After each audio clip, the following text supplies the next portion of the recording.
চশমা museum, a house of world class, জলট্যাক মোড়, বহরমপুর মডার্ন হোটেলের সামনে। আজ পশ্চিমবঙ্গ রাজ্য সরকারের উদ্যোগে আয়োজিত জনকল্যাণ শিবিরের প্রথম দিনে মুর্শিদাবাদের জিয়াগঞ্জ ব্লকে অনুষ্ঠিত কর্মসূচিতে উপস্থিত ছিলেন জেলাশাসক আর অর্জুন এবং মন্ত্রী গৌরী শঙ্কর ঘোষ।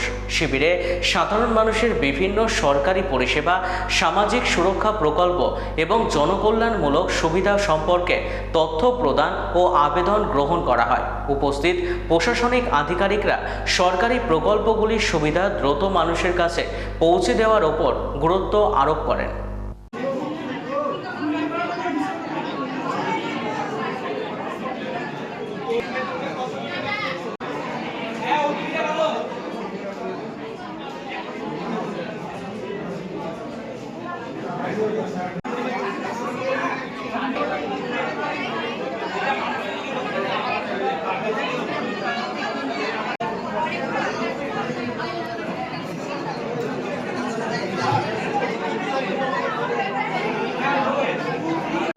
আমাদের অতিরিক্ত জেলা শাসক মহাশয় একটি গাছ আমরা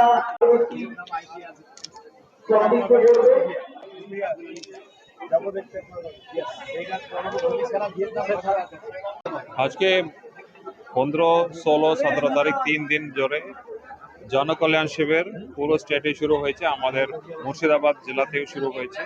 মুর্শিদাবাদ জেলাতে 68টা ভেন্যুতে এই শিবিরটা হবে। এইগুলো 3 দিন ধরে চলবে।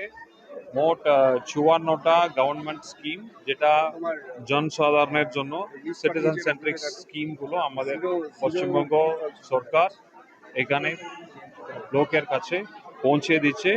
তো এইটাতে আরো 50টা স্কিমের জন্য অ্যাওয়ারনেস জেনারেশন আইইসি অ্যাক্টিভিটিগুলো এই শিবিরগুলোতে চলবে।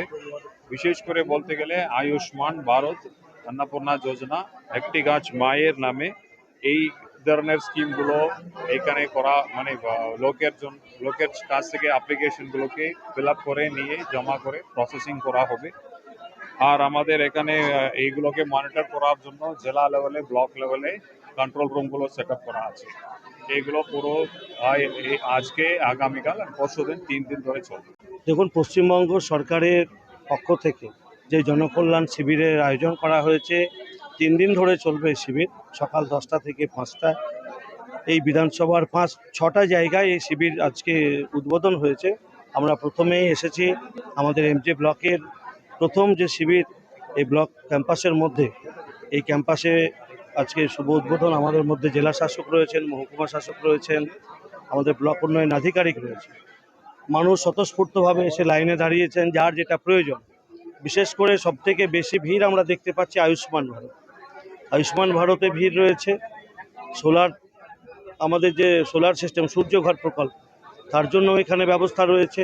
অন্নপূর্ণা ভাণ্ডারে ফর্ম দেওয়া হচ্ছে। আমাদের কিষাণ ক্রেডিট কার্ড থেকে কৃষিজাত বা কৃষকদের জন্য যত ফেসিলিটি, তার জন্য এখানে শিবির রয়েছে। বার্ধক্য ভাতা, বয়স্ক ভাতা থেকে শুরু করে প্রতিবন্ধীদের জন্য শিবির হয়েছে। অর্থাৎ এখানে প্রায় 56টা বিষয়ের উপরে আজকে শিবির উদ্বোধন হয়েছে। আগামী 3 দিন ধরে চলবে। যে সমস্ত মানুষ এই ধরনের সুযোগ সুবিধা পাওয়ার উপযুক্ত, তাদের কাছে আমরা আহ্বান জানাচ্ছি যে আপনারা আসুন। আপনার কাছাকাছি যে শিবির, সেই শিবিরে এসে আপনি যে বিষয়ের জন্য ফর্ম ফিল আপ করতে রাখছেন, সেই নির্দিষ্ট করা টেবিলে আসুন। সেখানে সরকারি আধিকারিকরা রয়েছে, তারা আপনাদের হেল্প করবে। সব ধরনের সহযোগিতা করার জন্য প্রত্যেকে এখানে রয়েছে। হ্যাঁ, অনলাইনেও হবে। এখানে সরাসরি করা হচ্ছে, অনলাইন মানুষ নিজের বাড়িতে গিয়েও করতে পারে। তো আমরা চাইছি আমাদের এই শিবিরের মধ্যে যত বেশি সম্ভব মানুষকে সুযোগ সুবিধা পাইয়ে। আপনি অফলাইন করুন, অনলাইন করতে হবে না, অনলাইন করলে অফলাইন করতে হবে না। মানুষকে কেউ বিভ্রান্তর মধ্যে ফেলে দিচ্ছে, সে কারণেই এই ঘটনাগুলো ঘটছে। এটাতে যে কোনো একটা, আমরা সবাই জানি যে আমি অনলাইন করে দিলে আমার যেমন অফলাইন দরকার নয়, অফলাইন করলে অনলাইন দরকার। আমি অফলাইন করছি মানে সেটা তো কেউ এন্ট্রি করছে, তো সেটা বারবার বোঝানো হচ্ছে মানুষকে। কেউ বিভ্রান্ত করছে। 2-1 দিন গেলে এই বিভ্রান্তি কেটে যাবে। জেলায় 68 শিবির আজকে হচ্ছে। আমাদের এই বিধানসভাতেও 6টা শিবির রয়েছে। সারা জেলায় 68-68টা শিবির।